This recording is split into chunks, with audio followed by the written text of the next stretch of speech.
Hi, and welcome to The Curling Show, the podcast that brings you interviews with the sport's top athletes and the people who shape the game. Brought to you by Fit to Curl, a sports-specific guide to training for the world's greatest game, by Olympic gold medalist, Team Martin Third, and blogger at curling.ca, John Morris, with a bit of help from me, Dean Gemmell. Get your copy at fittocurl.com or pick one up at your favorite pro shop. Before I get started, a couple of things. First, the audio quality of this interview with David Murdoch is less than great in spots. I'm afraid the phone lines at the hotel where David was staying in Toronto didn't do me any favors. I apologize, but hope you'll stick with it, because David's always an interesting interview. Second, most of us know that Curling Zone, curling's premier site, online, whatever, fell prey to a pretty serious hack job on its site and its data. If you're like me, it's been tough to get by without a site that I visit every day. It's also going to be expensive for Jerry Gertz and Dallas Biddle, the guys behind Curling Zone, to restore things and rescue all that data, which is essentially a history of our sport. I know plenty of people are helping them out financially and by crawling the web to recover data. A lot of people financially are helping them out, including Capital One. But if you can, please make a donation to them through PayPal. Curling Zone is like so many ventures in our sport, a business sure, but really a labor of love, since there are easier ways to make a living than with a curling enterprise. So again, if you can, help them out. It's the right thing to do. The defending TSN Casino-Rama Skins Game champion, albeit with different teammates than he'll have on the ice this weekend, David Murdoch. Welcome to the Curling Show. Hi, Dean. Thanks for having me. Well, David, you're in Toronto, kicking back at a hotel, relaxing, getting ready for the weekend. But the first question is, are you able to remain sitting in a chair for any length of time after the butt kicking you and the rest of Team World endured at the Continental Cup this past weekend? Probably not. No. Yeah, it was pretty real. Well, my take on it, what happened, I mean, it's a bit of a silly event anyways, but my take on it was that you had more teams in transition. You had your own team, sort of a team that would be a good bet to win a toaster spiel with four talented players, but not quite a team. And you had Andrea Schopp without her true world championship rink. So what was your take on what went wrong? Yeah, I mean, I think we've talked a little bit about it, and we come in the night before and we curl the next day, and it's always pretty tough for us. But as you say, some of the teams it's the year after the Olympic year, we've had a few changes. I think with the North American field, they're pretty much a settled team and teams that have been together for a long time, and they were really tough. It was one of the strongest lineups they've had. Yeah, and of course, your team, you're all speaking different languages, including you. Yeah, that's true. That's what Ralph said to me a few times. He said, if you try and speak English, I might understand you. Yeah, you and some Canadian him and some Canadian viewers probably, but I got it now. I got it dialed in, David. So.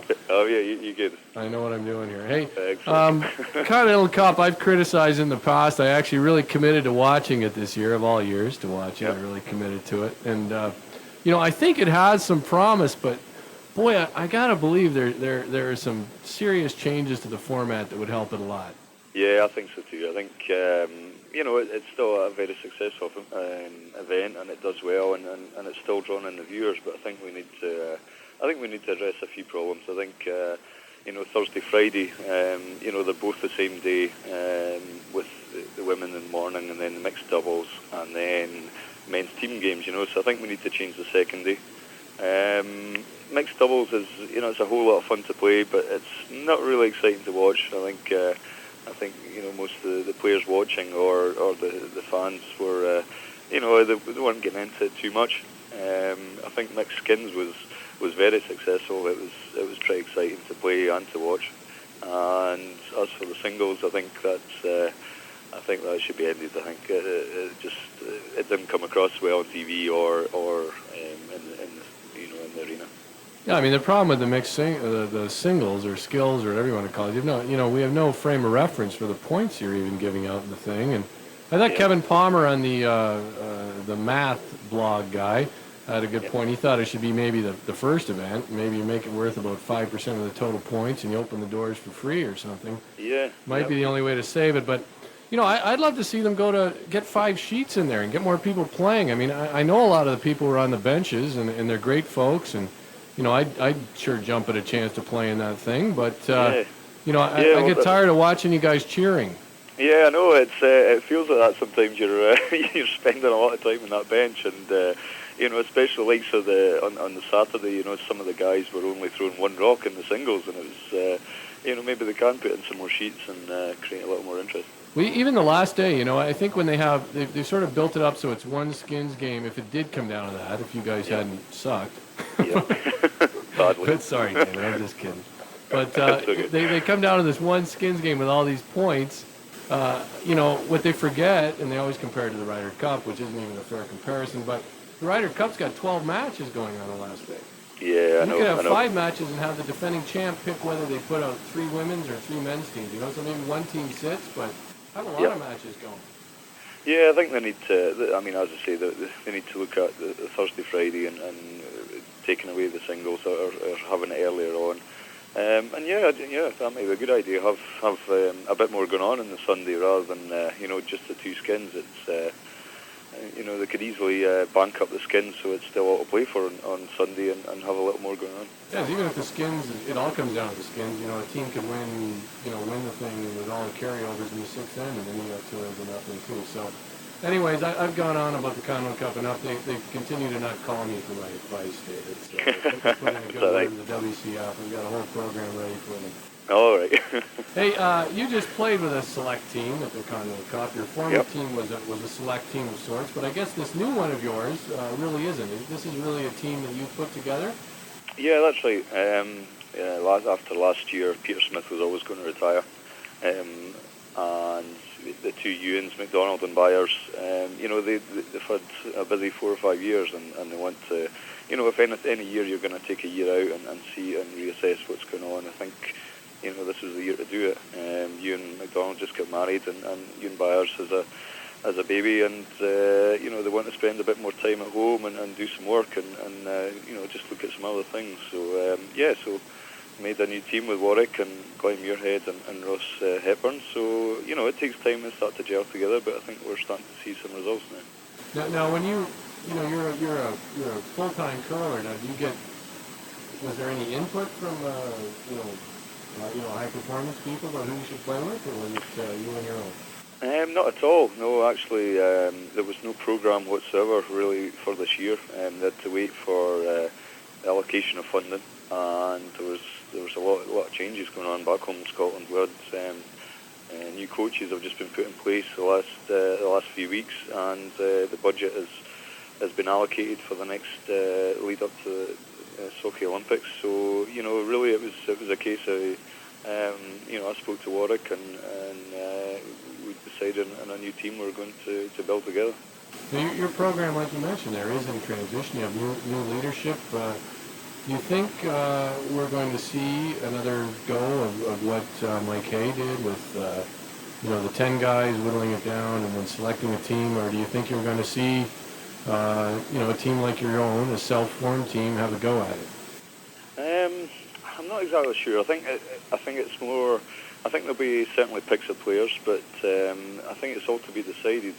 Soren Gran from Sweden, who was Nicholas Eden's coach, he's now been given the job of the British men's coach, and Rona Martin's now the British women's coach. So those two will be talking with the performance director, and they're going to decide what they're going to do, what they feel is going to be the best plan for the next few years. We've done a lot of things right over the last 4 years, and I think it's just a case of tinkering with it and getting where we want to be and getting it right.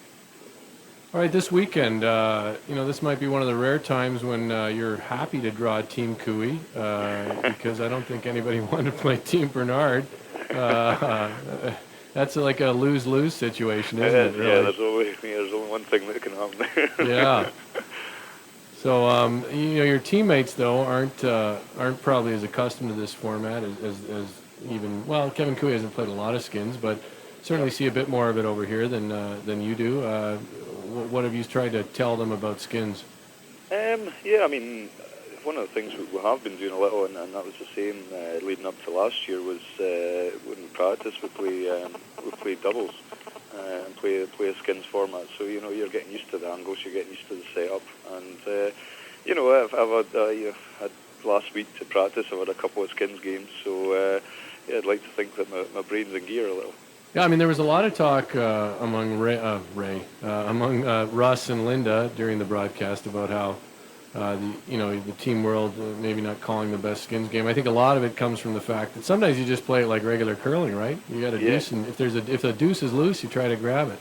Well, that's it. You can play it a few ways. You can all out aggressive, or it's quite easy to pick up a 2 if you call it open after a little while. So there's a few options, and I'm sure I think Cheryl will be looking at a few options as well to try and take down Kmart.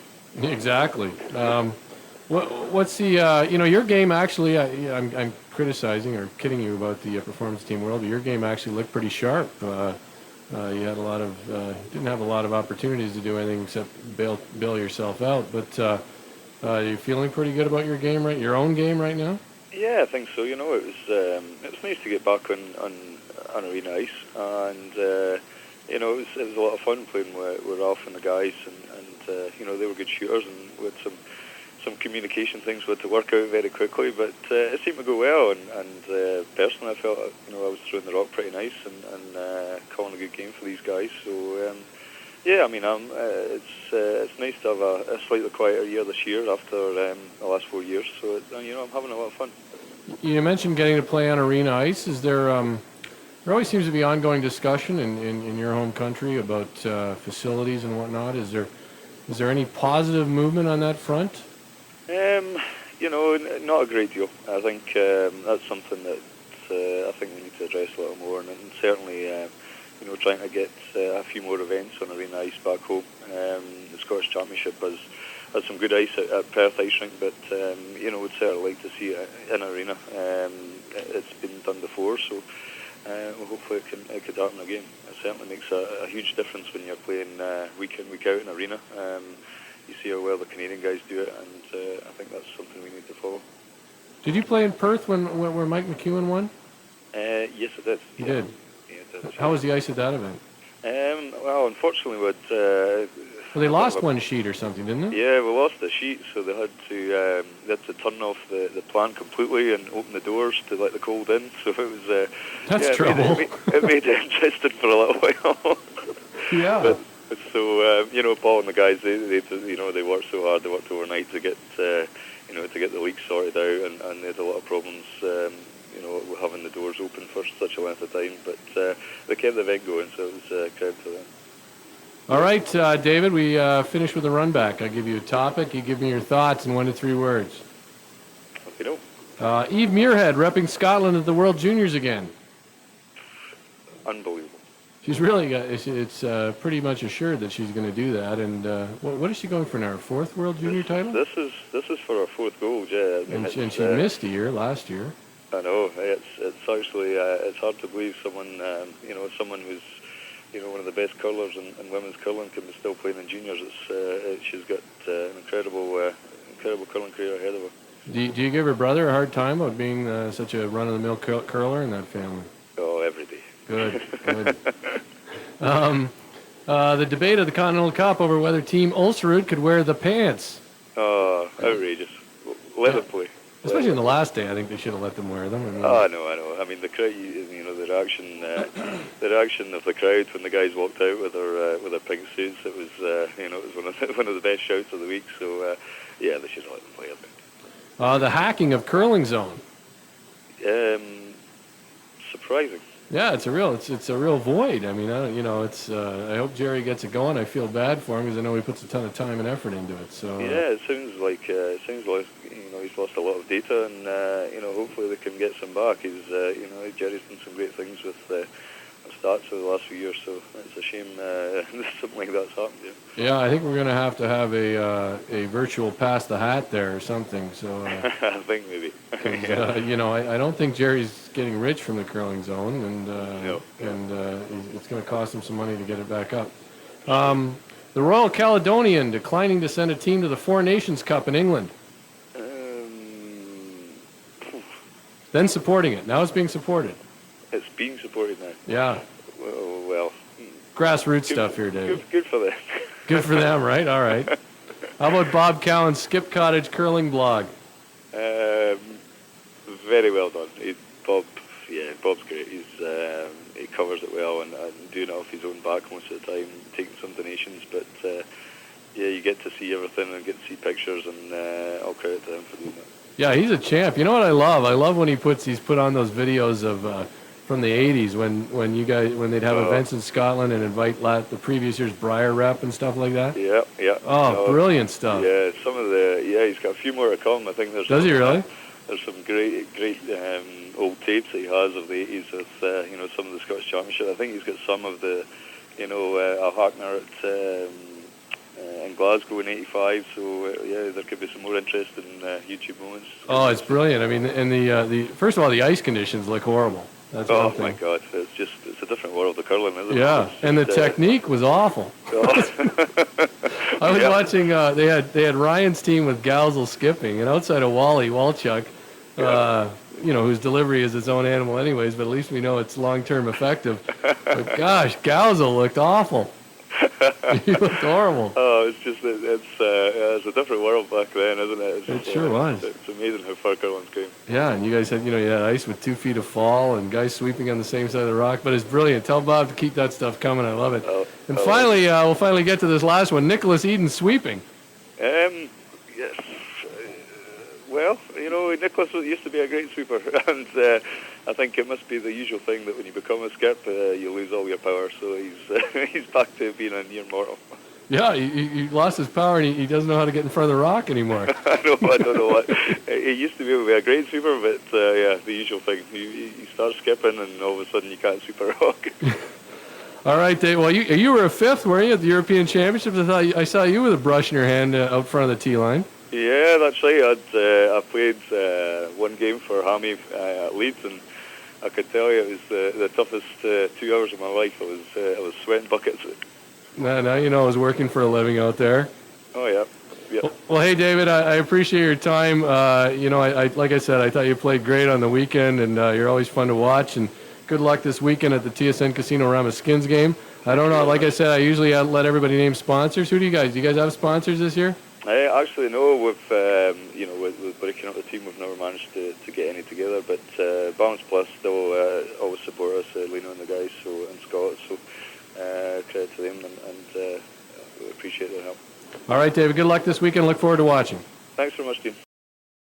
That's David Murdoch on The Curling Show, a conversation that was recorded a few days before the TSN Casino-Rama Skins Game. If you're still trying to shake off the holiday rust on your game, do yourself a favor and start following the programs in Fit to Curl by John Morris. It's available at fittocurl.com and at Better Curling Pro Shops. Thanks for listening. Enjoy some pudding.